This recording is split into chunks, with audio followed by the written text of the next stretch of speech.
Wielrennen dan. Vanmiddag is om 12 uur de WK-ploeg voor het WK wielrennen naar Spanje vertrokken. Zondag vindt daar in Ponferrada het WK plaats op de weg. In de selectie van Carlo Boomans zitten maar liefst 4 Limburgers. Het is van 1993 geleden dat er nog zoveel Limburgers meegingen naar dat WK. Ben Hermans was de meest gedisciplineerde vanochtend. 10 minuten voor afspraak is hij er. Voor velen is hij de verrassing in de selectie van Boomans, maar dat laat hij niet aan zijn hart komen. Ja, ik vond dat ik goed genoeg reed om in die selectie te geraken. Dus op die manier is het geen verrassing dat ik erin ben. Maar ik ben nu wel verrast dat ik erbij mag zijn, omdat ik andere jaren al zeker zo goed gereden heb.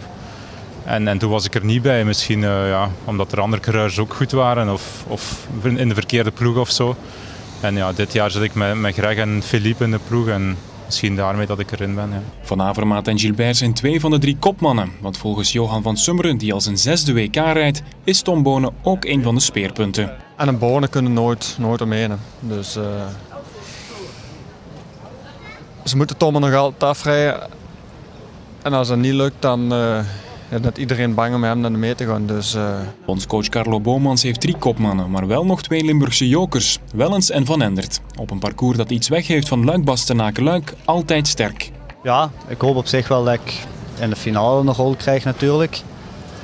Maar ja, het is moeilijk te zeggen. We zijn denk ik met 9 heel sterke renners daar. En bijna iedereen kan wel in de finale rijden. Ik denk dat ik in de finale ga meespringen met ontsnapping en hopelijk ontsnapping die voorop blijft.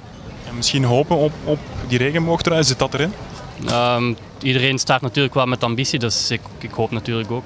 Het is voor het eerst sinds 1993 dat Limburg 4 WK-gangers had op het WK wielrennen. Toen waren er nog 12 deelnemers per land. Bij de 4 toen huidig bondscoach Carlo Boomans. Ik hoop dat er niks mee te maken heeft dat Carlo ook een Limburger is. Nee, maar het is 4 Limburgers redelijk veel en hoe meer hoe beter. Ja, dat is zeker mooi. En dat wil ook wel zeggen dat het toch goed gaat met Limburgse wielrennen. Dus ja, nu hopelijk dat er van de jeugd zo ook de doorstroming komt.